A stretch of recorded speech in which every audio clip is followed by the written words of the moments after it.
Ja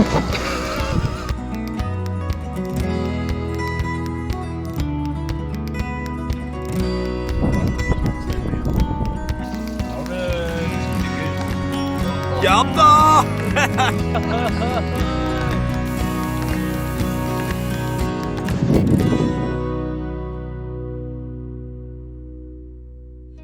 Årets fisketur går til nordsida av Hardangervidda.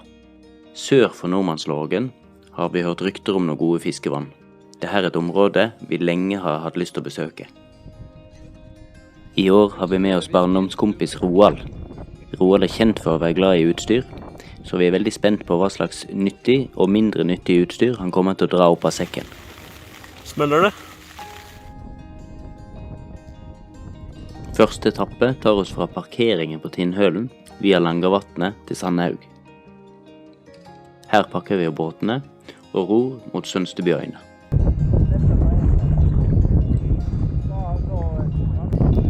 Nå har vi kommet oss i land på Sønstebyøyene.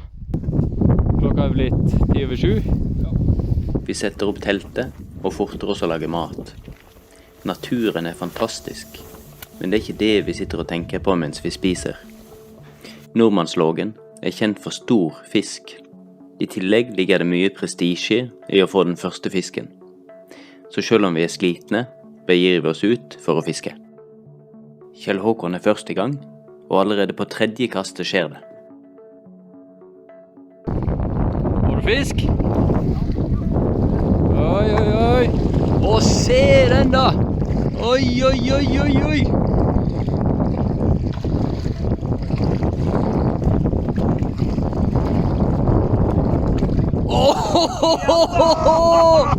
Åh, se! Oi, oi, oi, oi, oi! Tredje kastet det, mens vi stod her. Nesten 1 kilo, da. Nesten 1 kilo, skal vi se her. Ser du nesten det tallet der? Det? Ja, det var utrolig kjekt. Se på dem, da! Å, se! Det er kilosfisk, det, vet du. Oi, oi, oi. Første fisken. Første fisken. Ok. Hva tar vi den på? Vibrax hot pepper. Vibrax hot pepper. Hot pepper. Ok. Det er fjellet sitt.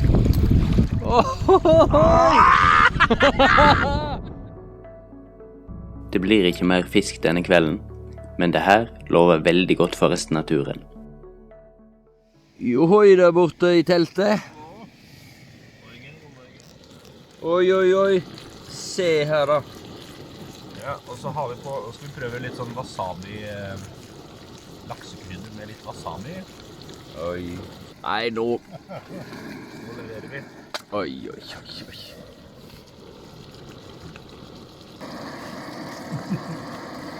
Nei, det her er så avanserte. Vi pakker ned og begynner på turen mot Dimmedalen. Men på Besso møter vi en gammel mann som gir oss følgende mystiske råd og smiler lurt. Følg solnedgangen og fisk i vannet rundt den store verden. Vi elsker fisketips og utfordringer, og vi legger straks om ruta.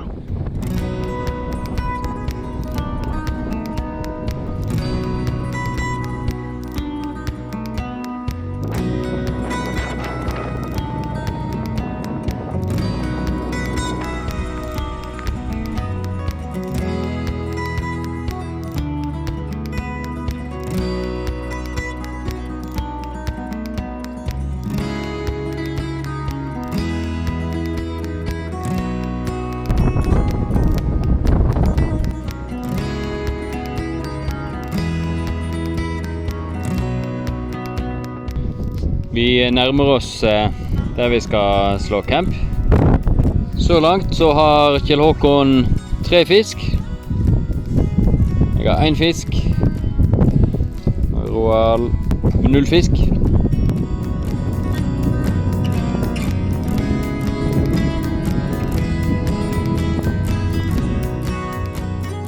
Her borte har vi...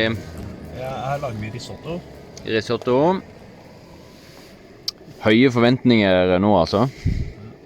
Da har vi altså risotto med honning og chili-marinert fisk. Til og med ørret. Hva er dommen? Meget bra.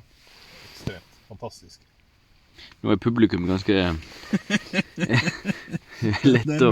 Med hårs. Ja. Etter vi har spist, bærer det igjen ut for å fiske. Vi tror vi er kommet til området den gamle mannen hintet om, men noe storfangst har vi foreløpig ikke fått. Har vi kanskje tolket hinten hans feil? Vi studerer kartet og finner et nytt område som passer til beskrivelsen hans, og bestemmer oss for å fortsette turen dit i morgen. Etterpå kryper vi ned i soveposene og drømmer om storfangst.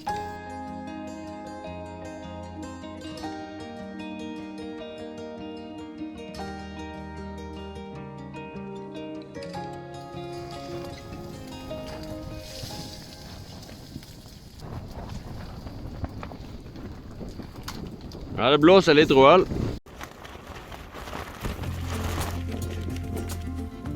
Vi drar videre med godt mot.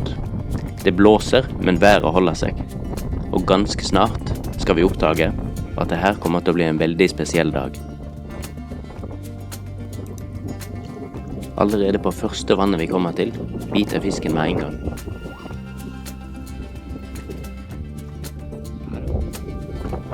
Jeg må være forsiktig nå.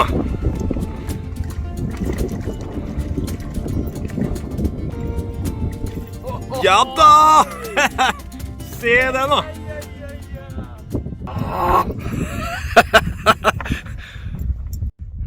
Der satt den! Se den fisken da. Ekte glede.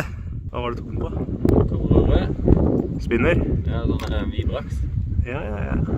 Og til nå så har jo det her en fisketips holdt mål, altså. Ja, nå har vi to. Bare akkurat startet. Ja. Så det er bare jeg som ikke har fått da. Ja. Det skjer nedover siden her. Det er veldig fint vann. Åh, det er så kjekt for motivasjonen når sånt skjer, altså. Ja. Hva synes du om dag 3 så langt? Det har vært helt fantastisk. Vi har jo fått bra vær. Vi har funnet vann som har mye fisk. Det er nydelig. Og vi har 7. Ja, 15 fisk. Vi går fra vann til vann og får godt med fisk hele veien. Men i bakhodet vet vi at vi begynner å få dårlig tid. Vi er nå over 35 kilometer fra bilene og har bare 48 timer på å komme oss dit. Men hvem klarer å legge fra seg fiskestanger på en dag som det her?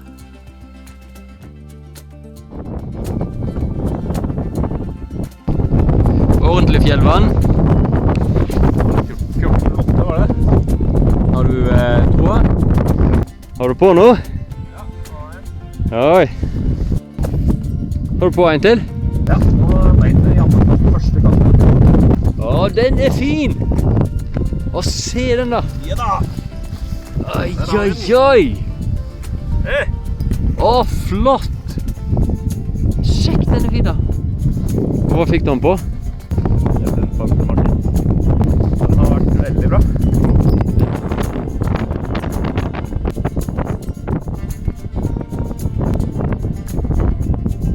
Kommer den?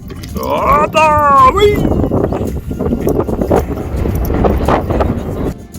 Har du igjen? Ja. Den større nå, eller? Ganske fin fisk. Til slutt må vi motvillig avslutte, og vi begir oss nedover mot Heisandtjørnet.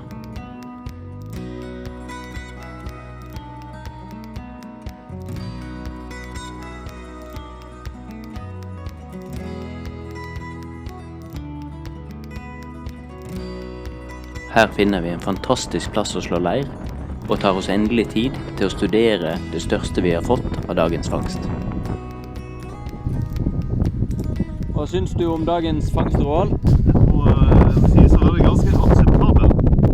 Du har dagens største. Første ørreten du har fanget noen gang, eller? Ja, jeg tror kanskje. Hva blir det til middag i dag?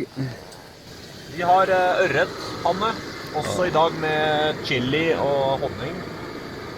Du lager nå potetmos.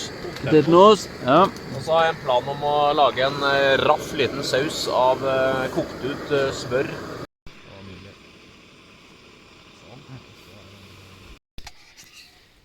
Oi, det er fantastisk altså, hva man klarer å lage i et telt. Bare man har fisk, og det har vi jo. Ja, men selvfølgelig. Så har vi vegg-til-vegg-teppe. Vinden løyer, og det blir nok en vakker solnedgang. Men etter dagens storfangst er det ingen av oss som forter oss ut etter middag for å fiske. Vi blir i stedet sittende og prate om gamle fiskehistorier fra vannene og elvene rundt Kaupanger der vi vokste opp. Samtidig slår det oss at dagens fiskeeventyr kommer til å bli en favoritthistorie som vil bli gjenfortalt mange ganger.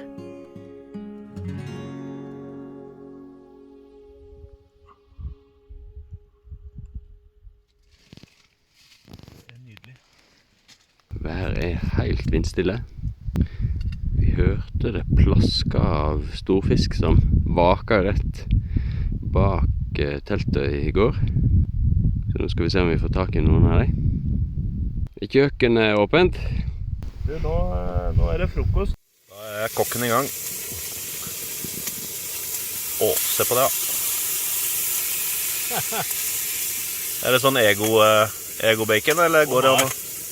Det er ikke ego-bacon. Det er ego-bacon? Det er ego-bacon, ja. Ja, så vi får litt vi andre også. Ja. Ja, det blir nydelig. Deles broderlig. Takk. Skulle vært sånn lukt på sånn film. Ja, det lukter himmelt. Første gang vi noen gang har hatt noen som har bært seg i hel, og så overrasket med egg og bacon. Se på den da. Oi. Blir den bedre? Antageligvis siste gang vi får oppleve det.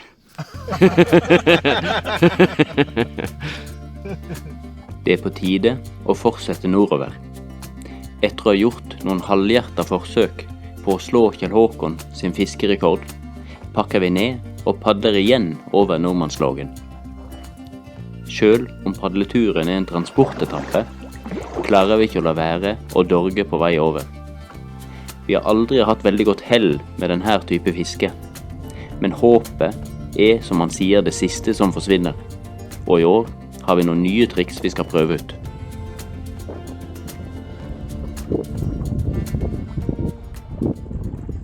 Da gikk det på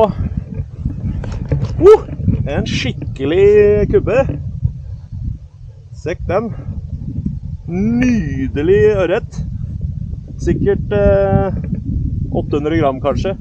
Tenker Øystein blir misunnelig. Nydelig fisk. Det blir middag. Har du fått noe? Ja, fikk en akkurat nå. Kjempefint. Nå er jeg spent. Jeg er spent nå. Oi. Ohoi! Sjekke den da. Hva fikk du den på da? Bobler. Det er faktisk den samme bobleren fra Femundsmarka i fjor. Ja. Modifisert nå med ny krok. Nå skal dere se noe smart. Den legger seg under. Den er litt breiere. Den har 150 grader vinkel.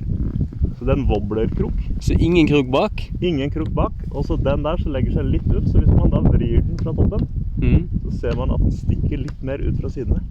Ja. Det er trikset. Dorging eller kast? Dorging, ja. Egentlig litt dårlig erfaring med dorging. Backcraft, men det her ble jo bra da. Og, det er jo første fisken jeg har fått fra båt i turen. Rask padling, sakte padling. Padling. Okay.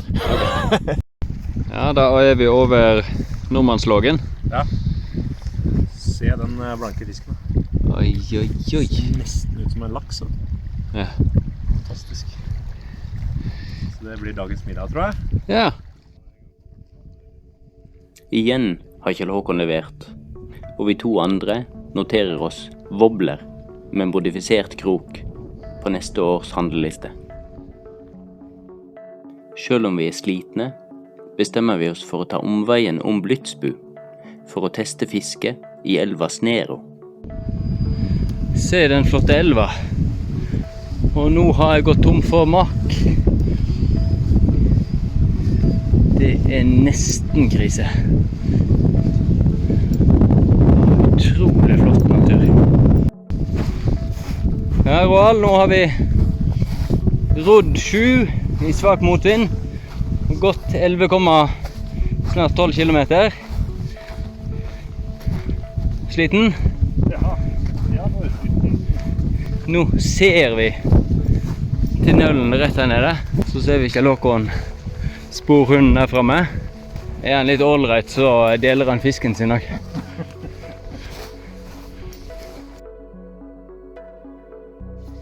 Se den fileten. Oi, oi, oi.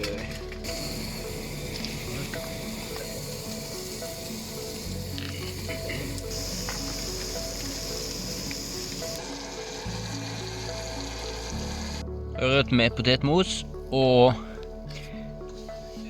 mystisk saus. With a view.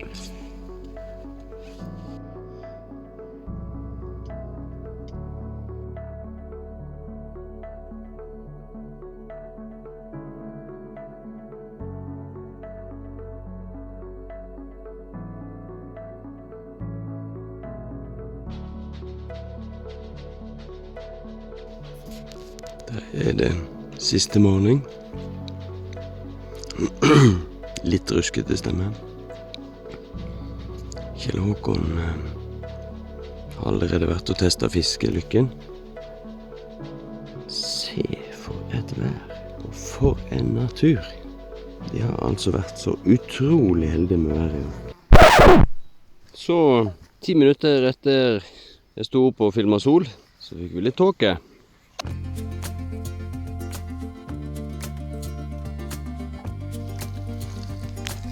Uterestauranten serverer egg og bacon. Se så flott!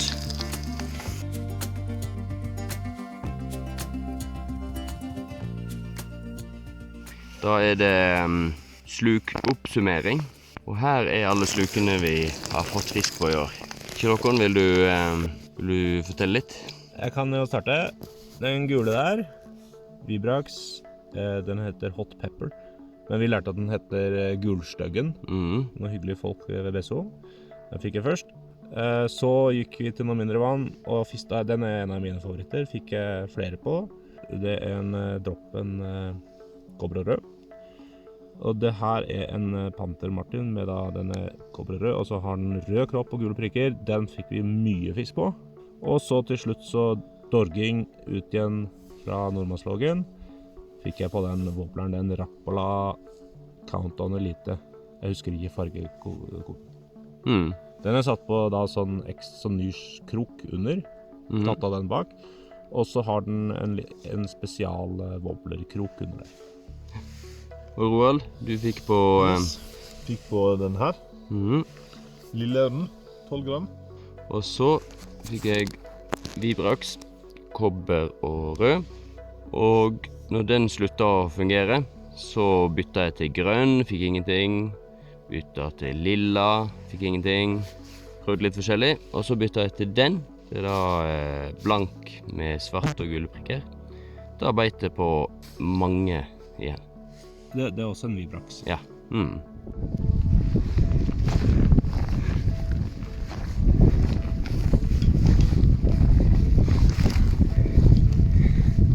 Da er det sjarmøretappen igjen. Hva sier vi? Har det vært numeratur? Ja, det har vært, jeg synes det har vært en av de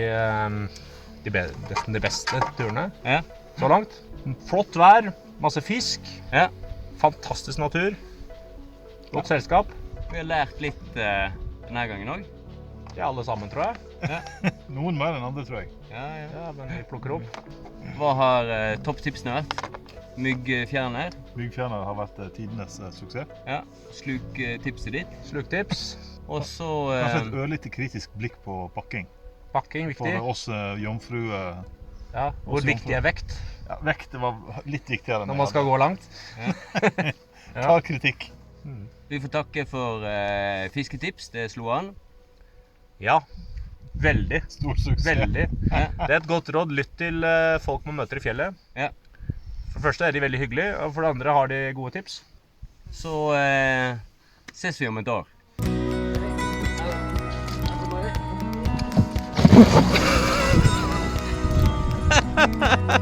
Suksess! Lett!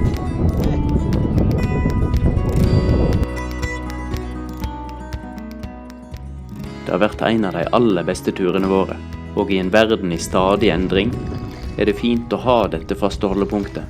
Kjell Håkon får mest fisk, Kjell Håkon får størst fisk. Sånn har det alltid vært, og sånn kommer det alltid til å være.